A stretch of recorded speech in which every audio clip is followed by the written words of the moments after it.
Assalamualaikum warahmatullahi wabarakatuh. Pada pagi hari ini, saya akan memberikan 7 langkah persiapan dalam implementasi kurikulum Merdeka. Adapun agenda yang akan kita bahas adalah mindset tentang keunggulan kurikulum Merdeka, 7 langkah persiapan guru dalam menghadapi kurikulum Merdeka, dan platform Merdeka Mengajar.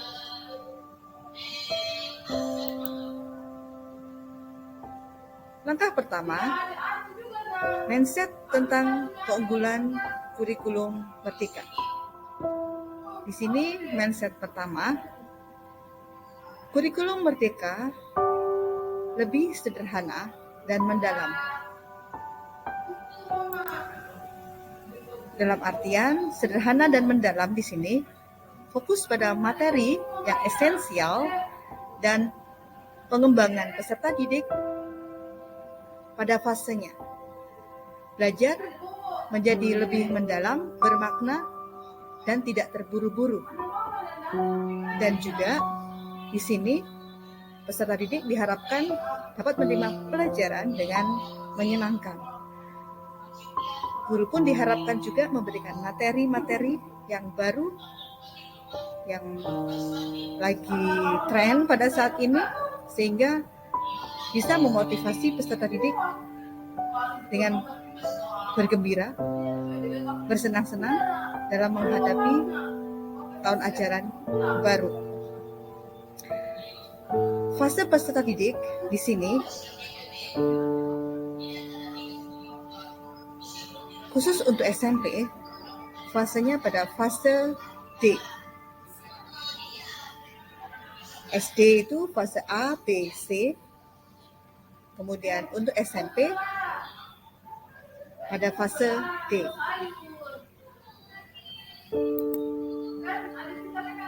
Kemudian keunggulan kedua dari kurikulum Merdeka, di sini peserta didik, guru-gurunya, kemudian sekolahnya juga, satuan pendidikannya lebih merdeka dalam memilih tema-tema yang substansial yang bisa diambil dari capaian pembelajaran yang akan dipilih oleh Bapak Ibu guru yang akan mengajar. Atau kalau ada yang masih menggunakan kurikulum 13 atau KTSP, itu bisa menggunakan tema-tema yang penting, yang dianggap perlu, yang dianggap bermanfaat, yang dianggap menyenangkan oleh peserta didik dan oleh Bapak Ibu guru sendiri. Kurikulumnya yaitu kurikulum yang berbasis merdeka.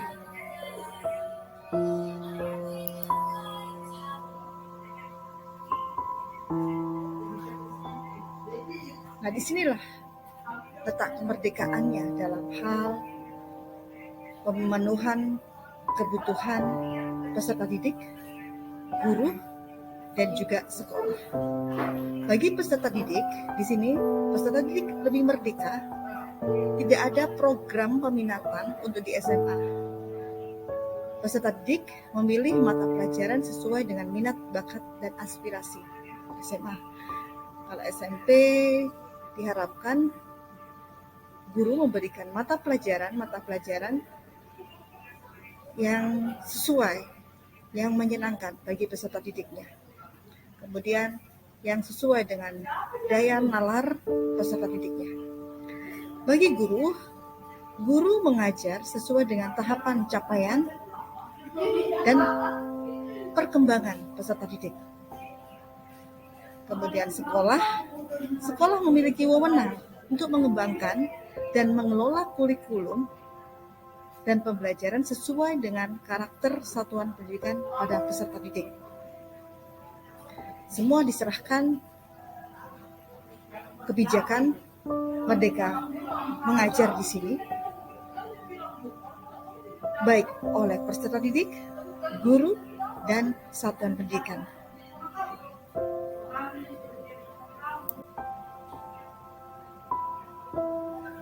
Kemudian di sini kurikulum Merdeka itu lebih relevan dan interaktif. Diharapkan pembelajaran melalui kegiatan proyek memberikan kesempatan lebih luas kepada peserta didik untuk secara aktif mengeksplorasi isu-isu aktual yang sudah tersedia dalam pengembangan karakter dan kompetensi dalam profil pelajar Pancasila. Tema-tema yang sudah disediakan dalam kurikulum Merdeka, di sini ada 7 tema. Di antaranya yaitu bangunlah jiwa dan raganya, berrekayasa dan berteknologi untuk membangun NKRI. Yang ketiga, Bhinneka Tunggal Ika. Yang keempat, gaya hidup berkelanjutan. Yang kelima, kearifan lokal. Yang keenam, kewirausahaan. Dan yang ketujuh, suara demokrasi. Ini isu-isu yang ada dalam pembelajaran yang nantinya akan dimuatkan dalam profil pelajar Pancasila. Di sini diharapkan sekolah memberikan ruang proyek profil pelajar Pancasila kurang lebih 20% dari pembelajarannya. Bisa dilakukan secara kolaborasi antara bidang studi. Andai kata bidang studi tersebut sama-sama memiliki tema yang sama dengan bidang studi yang lainnya. Yang penting ada proyek yang dihasilkan oleh peserta didik dalam 1 tahun.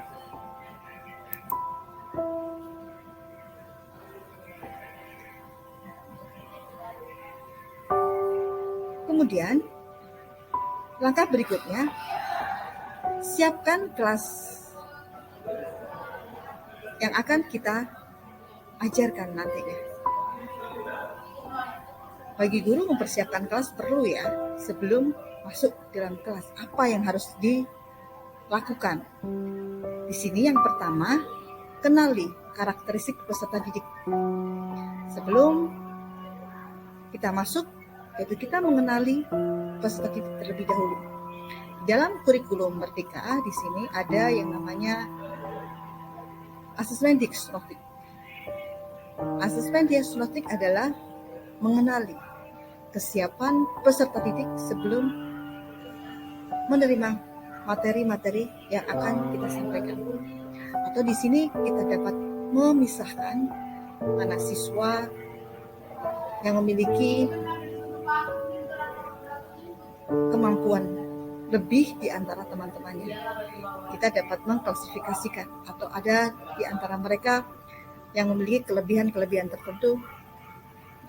Kita harus bisa mengidentifikasikan sebagai seorang guru. Kemudian yang kedua, persiapkan mereka untuk belajar. Itu kita mempersiapkan para peserta didik agar di awal pembelajaran mereka siap untuk menerima materi apa yang akan kita ajarkan. Kemudian yang ketiga, seorang guru harus menghadirkan materi-materi baru untuk menyongsong pembelajaran di tahun yang baru ini, tahun yang setelah lama kita belajar secara daring. Nah, disinilah tantangan bagi seorang guru untuk menghadirkan materi-materi baru, kemudian inovasi-inovasi baru yang dibutuhkan oleh peserta didik. Soalnya mereka sudah lama belajar di rumah, mengalami suatu kejenuhan, dan disinilah tantangan bagi kita seorang guru untuk menghadirkan materi-materi yang mungkin belum banyak diketahui oleh mereka. Dan yang keempat, memelihara keterlibatan mereka dalam menerima materi apa yang disampaikan oleh guru. Jangan sampai guru sebagai dominan. Kalau bisa siswa dilibatkan untuk mencari, berkolaborasi dengan temannya, kemudian memecahkan masalah apa yang diberikan oleh guru. Kemudian siswa juga dapat menyimpulkan apa yang telah disampaikan oleh Bapak Ibu gurunya. Jadi di sini yang berperan aktif adalah siswanya. Guru sebagai guider, mengguide siswanya bagaimana siswa tersebut aktif juga di dalam pembelajaran yang disampaikan oleh guru tersebut. Kemudian yang kelima, jangan lupa memberikan umpan balik, memberikan respons positif sampai di mana mereka bisa menerima materi yang sudah kita sampaikan dengan memberikan semacam pertanyaan-pertanyaan singkat atau bisa berupa kuesioner interaktif secara singkat sebagai umpan balik. Apakah mereka paham apa yang sudah seorang guru jelaskan di dalam kelas? Langkah yang kedua, seorang guru harus mempersiapkan membuat perangkat pembelajaran dengan materi baru, materi merdeka di sini.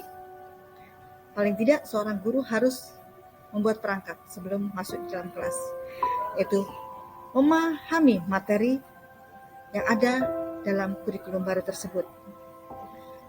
Kalau masih menggunakan K13, ya kita ambil materi-materi yang esensial, yang mereka butuhkan.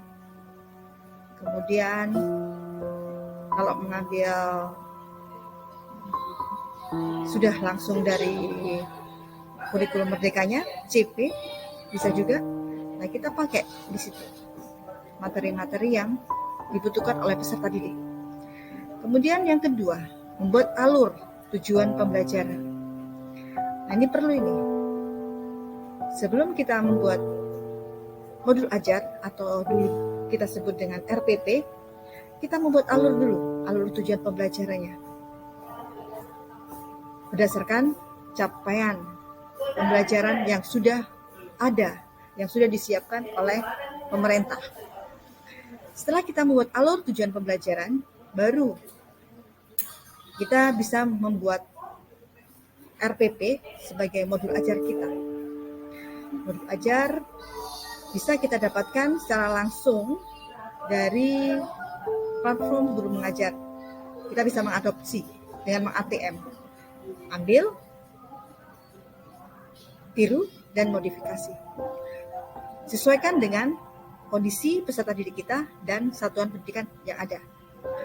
Kemudian, jangan lupa yang keempat, yaitu merancang evaluasi. Nah, di sini evaluasi penting ya. Setelah kita tahu kemarin di awal pembelajaran, sebelum masuk, kita sudah mendiagnostik, melakukan istilahnya tes diagnostik kemampuan pembelajaran peserta didik, yaitu bagaimana tes numerasinya, bagaimana tes literasinya mereka, daya pahamnya mereka. Nah, di sini merancang evaluasi, bisa evaluasi harian atau bisa mengevaluasi secara berkelanjutan. Ada istilahnya formatif dan sumatif. Langkah yang ketiga yaitu membuat media pembelajaran. Media pembelajaran di sini bisa dengan menggunakan IT atau yang berbasis komputer. Kemudian media berbasis manusia, yaitu guru sebagai instruktur atau pelatih. Media berbasis cetak, buku teks, modul, LKS, brosur, pamflet, poster. Itu bisa kita pakai sebagai media pembelajaran kita. Kemudian media berbasis visual berupa gambar, foto, grafik, bagan, itu bisa kita gunakan. Dan yang terakhir, media berbasis audio visual. Bisa berupa film, televisi, video-video yang bisa kita dapatkan dari YouTube. Nah, itu bisa kita pakai sebagai referensi media pembelajaran kita di dalam kelas. Kemudian langkah keempat, mendesain penilaian. Yang berupa evaluasi. Nah, di sini ada asesmen formatif dan sumatif. Kemudian mengkonsep asesmen formatif dan sumatif, kemudian penekanan pada asesmen formatif. Ada penekanan pada asesmen formatif. Apa sih yang disebut dengan asesmen formatif? Apa sih yang disebut dengan asesmen sumatif? Nah, konsep asesmen formatif dan sumatif. Ini konsepnya. Konsep asesmen formatif. Metode evaluasi yang dilakukan untuk evaluasi proses pemahaman murid, kebutuhan pembelajaran, dan kemajuan akademik selama pembelajaran. Dan asesmen formatif memantau pembelajaran murid dan memberikan umpan balik yang berkala dan berkelanjutan. Kemudian bagi murid sendiri, asesmen formatif berfungsi membantu murid mengidentifikasi kekuatan dan aspek yang perlu dikembangkan. Bagi guru dan sekolah, asesmen formatif di sini berfungsi memberikan informasi mengenai tantangan apa saja yang dihadapi murid dalam proses pembelajaran. Baik itu berupa proyek, sehingga dukungan yang memadai dapat diberikan di situ. Kemudian asesmen formatif di sini dapat diberikan oleh guru, teman, atau diri sendiri. Sedangkan asesmen sumatif, metode evaluasinya dilakukan di akhir pembelajaran. Bisa berupa ulangan harian ya di sini. Asesmen sumatif seringkali memiliki taruhan tinggi karena berpengaruh terhadap nilai akhir murid, sehingga sering diprioritaskan murid daripada asesmen formatif. Kemudian umpan balik dari asesmen hasil akhir ini atau sumatif dapat digunakan untuk mengukur perkembangan murid, untuk memandu guru dan sekolah merancang aktivitas mereka untuk proyek berikutnya. Ini sebagai asesmen sumatif. Penilaian ya, penilaian akhir ini bisa berupa proyek di sini. Dan ini asesmen sumatif itu berkaitan dengan nilai akhir. Sedangkan asesmen formatif di sini asesmen yang bisa dilakukan oleh guru tentang keaktivitasannya di harian, bisa berupa harian. Nah ini ya konsep daripada asesmen formatif untuk gurunya, mengawasi pembelajaran murid, memastikan perkembangan murid, mengecek pemahaman murid. Kemudian untuk muridnya mengevaluasi pembelajaran sendiri, membangun pengetahuan, mengidentifikasi kekuatan dan kelemahannya, dan meningkatkan kemampuannya. Sementara asesmen sumatif untuk gurunya mengukur apakah murid sudah memenuhi capaian pembelajaran dan sejauh mana sudah mencapai akhir unit pembelajaran. Kemudian meningkatkan pengajaran dan pembelajaran selanjutnya. Untuk murid sendiri memahami performa di akhir unit pembelajaran. Kemudian memahami apakah mereka sudah memenuhi capaian pembelajaran dan sejauh mana sudah mereka mencapai akhir dari unit pembelajaran. Kemudian dari kedua asesmen tersebut, yaitu di sini merupakan cara untuk menilai pembelajaran murid. Kemudian merupakan kesempatan untuk menerima dan memberikan umpan balik. Kemudian yang ketiga merupakan cara untuk mengevaluasi keefektifan pembelajaran dan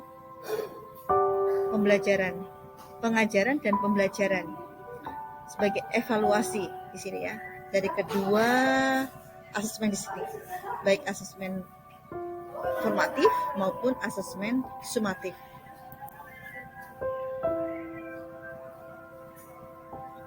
Nah, fungsi daripada asesmen formatif dan sumatif di sini diharapkan asesmen yang diberikan baik asesmen formatif maupun sumatif itu merupakan asesmen of learning, asesmen for learning, asesmen as learning. Di sini diharapkan asesmen of learning paling dominan dilakukan oleh guru. Asesmen of learning ya lebih dominan. Kemudian untuk kurikulum yang baru ini lebih mengutamakan asesmen as learning dan asesmen for learning itu lebih dominan. Jadi prosesnya, proses daripada penilaiannya di sini lebih ditekankan, mengutamakan asesmen as learning. Jadi pada saat memberikan suatu formatif assessment, nah dalam proses di sini diharapkan ada suatu penilaian assessment as learning dan assessment for learning. Nah, ya kan? Penilaian untuk pembelajaran, penilaian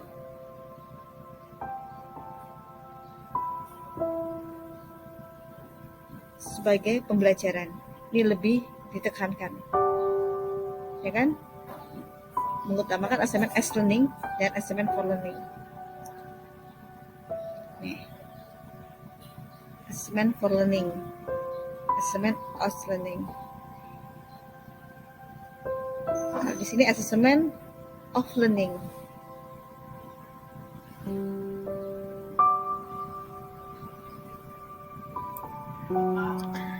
Di sini diharapkan pada saat kita sudah memberlakukan kurikulum baru, kurikulum merdeka, diharapkan seorang guru lebih memfokuskan asesmennya for learning dan asesmen as learning. Di sini diharapkan guru menilai peserta didik dengan melalui proses pencapaian penilaian dari hasil belajar.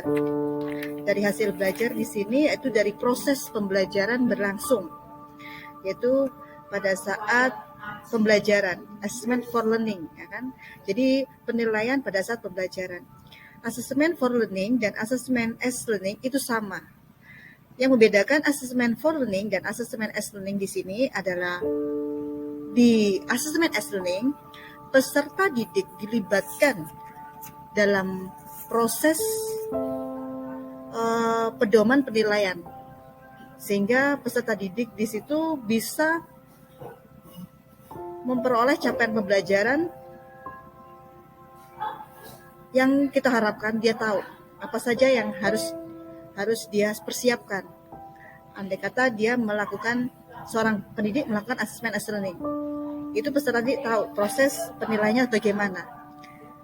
Tapi intinya antara assessment for learning sama assessment as learning sama dibandingkan assessment of learning di sini. Kalau assessment of learning di sini itu seperti penilaian tengah semester, kemudian penilaian akhir semester, atau penilaian sekolah atau ujian nasional. Nah, ini adalah assessment of learning.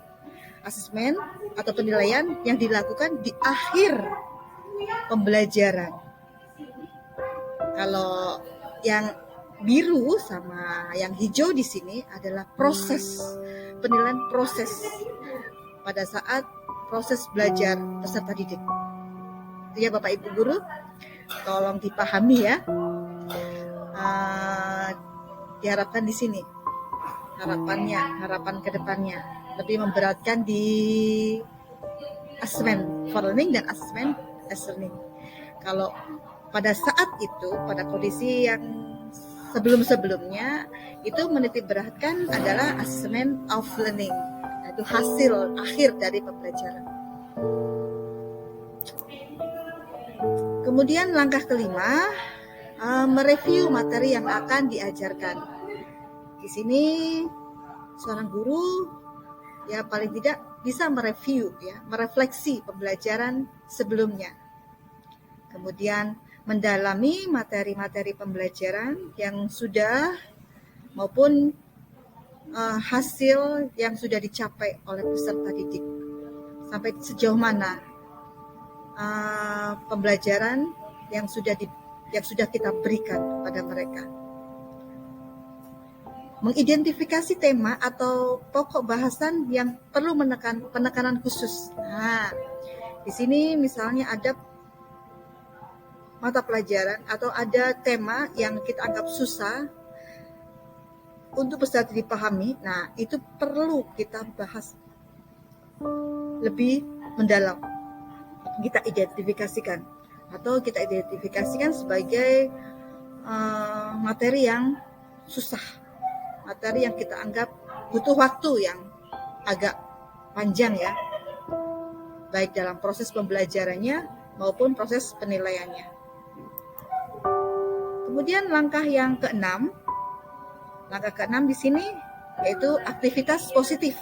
Nah, aktivitas positif di sini bisa kita lakukan untuk diri kita sendiri sebagai pendidik sebelum mengajar ya, dan juga bisa kita lakukan kepada anak didik kita supaya mereka bisa beraktivitas positif sehingga pikiran mereka dalam menerima pelajaran, menerima materi yang akan kita ajarkan dapat tersampaikan dengan baik. Yaitu bisa dengan olahraga ringan, melakukan ice breaking yang membuat mereka lebih percaya diri, membuat mereka lebih bersemangat, membuat mereka lebih mengembangkan potensinya. Kemudian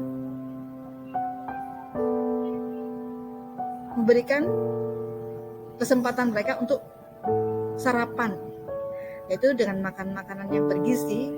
Apabila orang tuanya memberikan bekal, ya kita beri kesempatan mereka untuk sarapan atau makan dulu. Andai kata mereka belum sarapan di rumah, yang kita harapkan di situ. Jadi mereka pada saat kita berikan suatu materi, mereka sudah siap. Kemudian langkah yang ketujuh yaitu mengelola emosi.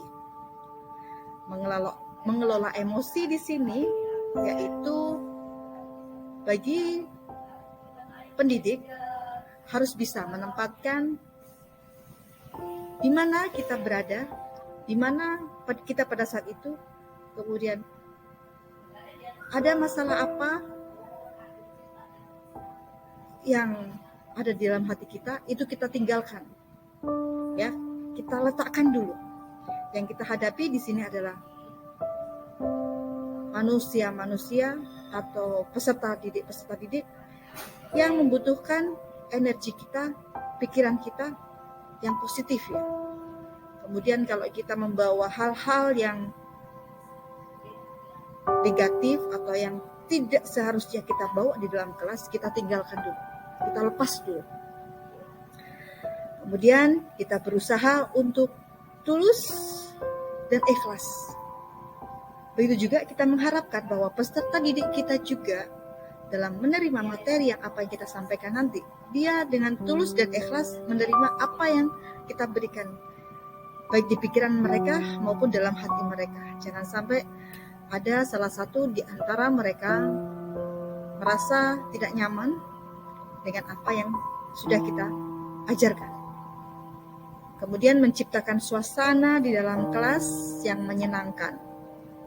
Itu dimulai dari diri kita sendiri dulu ya. Tentunya sebagai seorang pendidik harus menciptakan suasana yang menyenangkan dulu.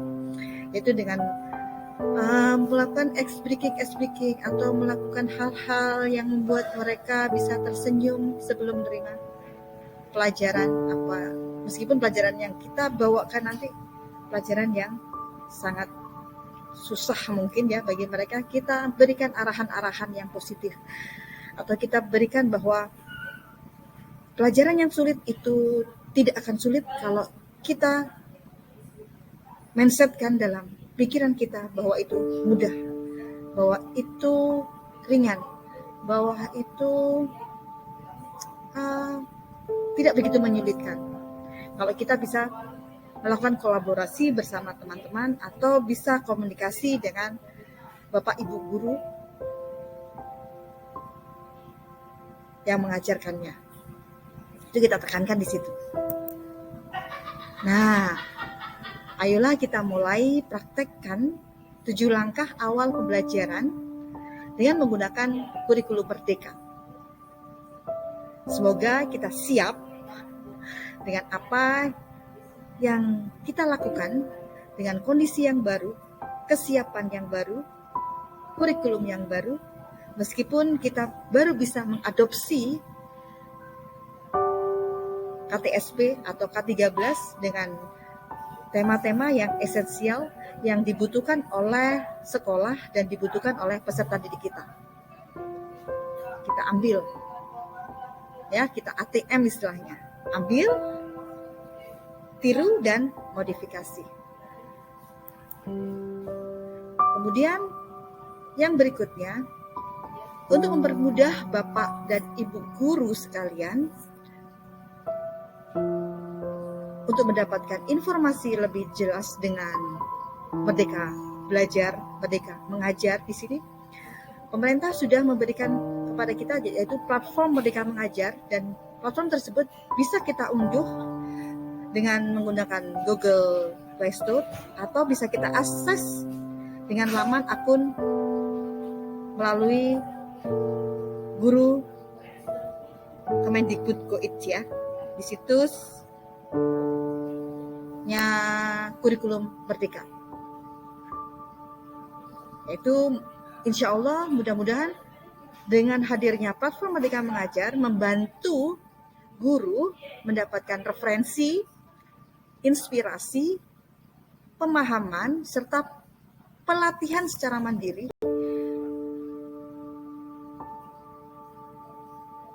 untuk menerapkan kurikulum merdeka. Besar harapan saya sebagai pendamping dari sekolah Bapak Ibu di Kabupaten Nunukan, mudah-mudahan bisa membantu kesiapan satuan pendidikan untuk menghadapi